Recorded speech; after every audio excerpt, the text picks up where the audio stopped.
Hello' everyone, third sem and fifth ছেমৰ boys যিবোৰ বয়েজে থাৰ্ড ছেমত পঢ়ি আছা এণ্ড ফিফ্থ ছেমত পঢ়ি আছা এণ্ড স্কুটি পোৱা নাই, অসম গভৰ্ণমেণ্টৰ ফালৰ পৰা কোনো স্কলাৰশ্বিপ পোৱা নাই, প্লিজ তোমালোকে ভালকৈ শুনিবা। আৰু ছেল্ফ ফাইনেন্স যিবোৰ ষ্টুডেণ্ট আছা, ছেল্ফ ফাইনেন্স যেনে BBA ছেল্ফ ফাইনেন্স কোৰ্চ, এনেকুৱা কোৰ্চত পঢ়ি আছা বা BCom কৰি আছা, বাট তোমাৰ কলেজত তুমি ছেল্ফ ফাইনেন্স হিচাপে পঢ়ি আছা। চ' তোমালোকে প্লিজ বাবু আঁচনিৰ কাৰণে কি কৰিবা, ভালকৈ কথাখিনি শুনিবা, তোমালোকৰ কাৰণে বি কামত হৈ যাব পাৰে। ফাৰ্ষ্ট অফ অল কথাখিনি শুনি লোৱা এণ্ড কি কৰিব লাগিব বাবু আঁচনি পাবলৈ, কাৰণ তোমালোকক ৰেষ্ট্ৰিক্ট কৰা হৈছে যে থাৰ্ড ছেমক নিদিয়ে বা ফিফ্থ ছেমক নিদিয়ে, বা ছেল্ফ ফাইনেন্স যিসকলে কৰি আছে, ছেল্ফ ফাইনেন্সত যিসকলে ডিগ্ৰী কৰি আছে, BBA হওক বা BCom হওক, সিহঁতক নিদিয়ে। চ' তোমালোকে কি কৰিবা? চ' বাবু আঁচনি অনলি ফাৰ্ষ্ট ছেমৰ ষ্টুডেণ্টক দি আছে। চ' তোমালোকে কথা এটা শুনি লোৱা, 2020-21 যেতিয়া ফাৰ্ষ্ট স্কুটি দিছিলে অসম গভৰ্ণমেণ্টৰ ফালৰ পৰা, মামাই যেতিয়া ফাৰ্ষ্ট স্কুটি দিছিলে ছোৱালীবোৰক, তেতিয়া ফাৰ্ষ্ট ছেমক দিছিলে। ফাৰ্ষ্ট ছেম যিবোৰ ছোৱালী ফাৰ্ষ্ট ছেমত আছিলে 60% ওপৰত, সেইবোৰক দিছিলে।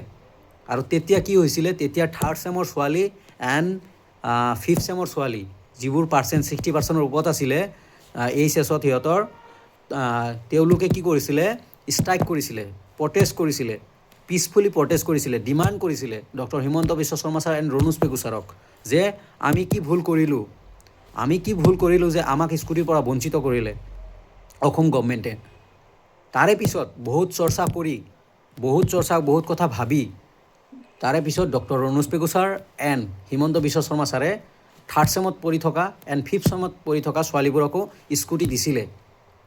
মানে চবকে দিছিলে, 60% যিমান আছিল চবকে স্কুটি দিছিলে 2020-21 কথা। আৰু তেতিয়া মই ডিষ্ট্ৰিবিউশ্যনৰ ভিডিঅ' মই বনাইছিলোঁ। চ' সেইকাৰণে কৈ আছোঁ, যিবোৰ বয়েজ থাৰ্ড ছেমত আছা, ফিফ্থ ছেমত আছা, যদি স্কুটি পোৱা নাই, ফাৰ্ষ্ট ছেমত থাকোঁতে যেতিয়া স্কুটি দিছিলে, যদি স্কুটি পোৱা নাই, বঞ্চিত হৈ আছা অসম গভৰ্ণমেণ্টৰ যিকোনো স্কিমৰ পৰা, তোমালোকে please doctor Ranoj Pegu sir তাৰপিছত ডক্টৰ হিমন্ত বিশ্ব শৰ্মা ছাৰক ফেচবুকত, টুইটাৰত লিখা যে তোমালোকৰ ডিজাৰ্ভিং, তোমালোককো লাগে। কাৰণ আঁচনি এখন ষ্টাৰ্ট কৰিছে, ফাৰ্ষ্ট ছেমৰ পৰা ষ্টাৰ্ট কৰিছে, বাট তোমালোকে আগতেতো ভুল কৰা নাই ন। চ' ফাৰ্ষ্ট ছেমক অনলি দি আছে, ইলেকশ্যন আহি আছে, সেইকাৰণে অনলি ফাৰ্ষ্ট ছেমক দিব, সেইটোত মানে মই ছাপোৰ্ট নকৰোঁ। দিলে চবকে দিব লাগিছিলে। আৰু এইটো যদি doctor Ranoj Pegu sir and Himanta Biswa Sarma ছাৰক যদি ভালকৈ পিচফুলি ৰিকুৱেষ্ট কৰা, বি দিব পাৰে। মই নকওঁ যে দিবই, মই এইটো গেৰাণ্টি নাজানো, বাট দিব পাৰে। মই এইখিনি মানে এচুৰেঞ্চ দিছোঁ, কাৰণ এচুৰেঞ্চ নহয়, এইটো কথা কৈছোঁ কাৰণ ছোৱালীবোৰক, থাৰ্ড ছেমৰ ছোৱালী এণ্ড ফিফ্থ ছেমৰ ছোৱালীবোৰক কি কৰিছিলে, স্কুটি দিছিলে। যেতিয়া ছোৱালীবোৰে ডিমাণ্ড কৰিছিলে ডিফাৰেণ্ট প্লেছত, ডক্টৰ ৰণোজ পেগু ছাৰ, হিমন্ত বিশ্ব শৰ্মা ছাৰক কৈছিলে যে আমি কি ভুল কৰিলোঁ, আমাৰো পাৰ্চেণ্ট আছিলে, যদি স্কিমটো দিব লাগিছিলে তেন আগৰ পৰাই দিব লাগিছিলে, আমি কি ভুল কৰিছোঁ। যদি স্কুটি দিছিলে, তোমালোকক 1000 টকা কিয় দিব নোৱাৰিব, ইয়াৰলি 10,000 টকা কিয় দিব নোৱাৰিব পঢ়াৰ কাৰণে। চ' তোমালোকৰ ডিজাৰ্ভিং, প্লিজ তোমালোকে ভিডিঅ'টো শ্বেয়াৰ কৰিবা। Third sem, fifth sem, self finance আছা, প্লিজ তোমালোকে BBA কৰি আছা, MBBS কৰি আছা, BTech কৰি আছা, তোমালোকে প্লিজ ফেচবুকত লিখা, ৰণোজ পেগু ছাৰক লিখা, ৰিকুৱেষ্ট কৰা, ডক্টৰ হিমন্ত বিশ্ব শৰ্মা ছাৰক কোৱা, ৰিকুৱেষ্ট কৰা, ফেচবুকত লিখা। 100% চাবই আৰু চাই, ডক্টৰ হিমন্ত বিশ্ব শৰ্মা ছাৰে ফেচবুকখন চায়, এইটো খাটাং কথা। কাৰণ তেওঁ যদি ফেচবুকত লাইভ আহিছে, মানে ফেচবুকত তেওঁৰ হেণ্ডেলত কি চলি আছে, বহি যেতিয়া ক'ৰবাত মিটিঙত যায় স্ক্ৰল কৰি থাকে, ফেচবুকত কি চলি আছে মই এবাৰ চাওঁ। এইটো চব পলিটিচিয়ানে চায়। চ' প্লিজ ৰিকুৱেষ্ট কৰিছোঁ, তোমালোকে যদি বাবু আঁচনি লাগে, তোমালোকে ফেচবুকত লিখা, টুইটাৰত টুইট কৰা। আৰু এইটো এটা ডাঙৰ মানে কৰা যে মানে চবেই যেতিয়া লিখিবা, 100% অহাবাৰ ইলেকশ্যন আহি আছে, এইবাৰ ইলেকশ্যন, চ' 100% চবৰ নজৰত পৰিব, 100% পোৱাৰ চান্স আছে। প্লিজ শ্বেয়াৰ কৰিবা third sem and fifth sem. মই এইটো কোনো ভিউৰ কাৰণে, কোনো পইচাৰ কাৰণে বনোৱা নাই ভিডিঅ', মই সেইকাৰণে ডাইৰেক্ট যেনেকৈ মোবাইল ধৰিছোঁ সেনেকৈ বনাইছোঁ। জাষ্ট তোমালোকে পাব লাগে, তোমালোক ডিজাৰ্ভিং। আমি CBSE আছিলোঁ, আমি একো পোৱা নাই অসম গভৰ্ণমেণ্টৰ ফালৰ পৰা। CBSE ষ্টুডেণ্টে একো নাপায়, না স্কুটি পায় না কিবা পায়। বাট ছেবা ষ্টুডেণ্ট যিসকল আছা, প্লিজ তোমালোকে লিখা, তোমালোকে পাব লগা। আৰু অসম গভৰ্ণমেণ্টে প্ৰতিশ্ৰুতি কৰিছিলে যে হোষ্টেলত থকা ল'ৰা ছোৱালীক স্কলাৰশ্বিপ দিওঁ, এতিয়ালৈকে দিয়া নাই জানা, এতিয়ালৈকে দিয়া নাই। স্কলাৰশ্বিপ এতিয়ালৈকে দিয়া নাই।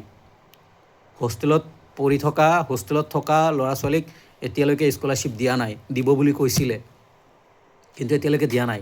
চ' সেইকাৰণে বহুত মানে দুখ আমিও পাইছোঁ। চ' সেইকাৰণে কৈছোঁ 3rd চেম এণ্ড 5th চেম ফেচবুকত লিখা, তোমালোক ডিজাৰ্ভিং।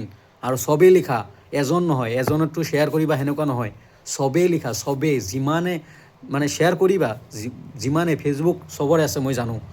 চ' ফেচবুকত বাবু আঁচনিৰ কাৰণে লিখা।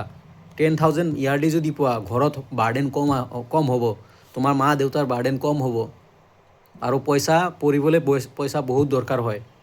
এদিনত মিনিমাম 50 টকা খৰচ হয় ষ্টুডেণ্ট এজনৰ, কপি হওক, পেন হওক, যিয়ে হওক।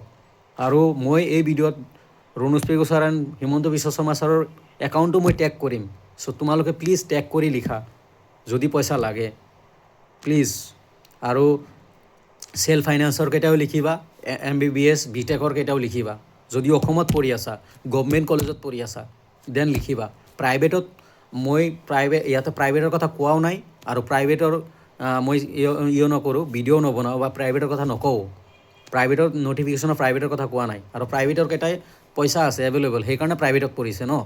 বাট যিকেইটা গভৰ্ণমেণ্ট কলেজত পঢ়ি আছা, এফিলিয়েটেড কলেজত পঢ়ি আছা, বা ভেঞ্চাৰ কলেজ আছে কিছুমান, ভেঞ্চাৰ, সেইখিনিত পঢ়ি আছা, চ' তোমালোকে লিখা। চ' প্লিজ লিখিবা বুলি আশা থাকিল। আৰু যাতে এই বাৰ্তাটো চবৰ তাতে যায়, শ্বেয়াৰ কৰিবা। আৰু চবে যাতে ফেচবুকত লিখে তাৰে পিছত, আৰু সেই বাৰ্তা যায় ফেচবুকত লিখাৰ পিছত, সেই বাৰ্তা বা সেই খবৰটো যায় যাতে ডক্টৰ হিমন্ত বিশ্ব শৰ্মা ছাৰৰ কাণত পৰে, বা ৰণোজ পেগু ছাৰৰ কাণত পৰে, যে আমি 3rd চেমকো দিব লাগে। কাৰণ সিহঁতেও একো পোৱা নাছিলে, স্কুটি পোৱা নাই। যিসকলে স্কুটি পোৱা নাই, অনলি যিসকলে স্কুটি পোৱা নাই, তোমালোকে একো পোৱা নাই। চ' এনেকুৱা হ'ব লাগে, শুনিব লাগে যে তোমালোকে একো পোৱা নাই, চ' তোমালোকে ডিজাৰ্ভিং।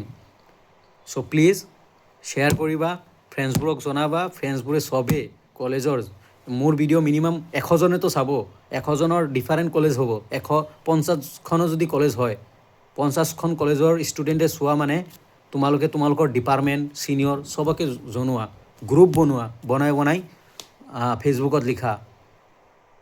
কাৰণ নেক্সট সপ্তাহ ফেব্ৰুৱাৰীৰ 1st উইকৰ পৰা 1st চেমৰ ষ্টুডেণ্টে পইচা পাব, অনলি BA BSc BCom, যিকেইটা মানে অনলি স্কুটি কোনোবা এটাতো লৈছে, আৰু যিসকলে স্কুটি লোৱা নাই সিহঁতে পাব। চ' তোমালোকে 3rd চেম 5th চেম যিসকলে স্কুটি পোৱা নাই, তো তোমালোকেতো একো পোৱা নাই। চ' প্লিজ লিখিবা বুলি আশা থাকিল। আৰু মই এনেকুৱা ভিডিঅ' 3 দিন 4 দিন বনাম, যাতে ষ্টুডেণ্টৰ কাণলৈ যায়, আৰু ষ্টুডেণ্টে যাতে লিখে, সেই লিখাখিনি যাতে ডক্টৰ ৰণোজ পেগু ছাৰ আৰু হিমন্ত বিশ্ব শৰ্মা ছাৰৰ চকুত পৰে। আৰু ষ্টুডেণ্টৰ কাৰণে যাতে ভাবে যে কিছুমান এছাম ষ্টুডেণ্ট বঞ্চিত হৈ আছে যিকোনো স্কিমৰ পৰা। এখনো স্কিম নোপোৱা বহুত ষ্টুডেণ্ট আছে। চ' সেইকাৰণে মই এই ভিডিঅ'টো বনাইছোঁ, প্লিজ শ্বেয়াৰ কৰিবা।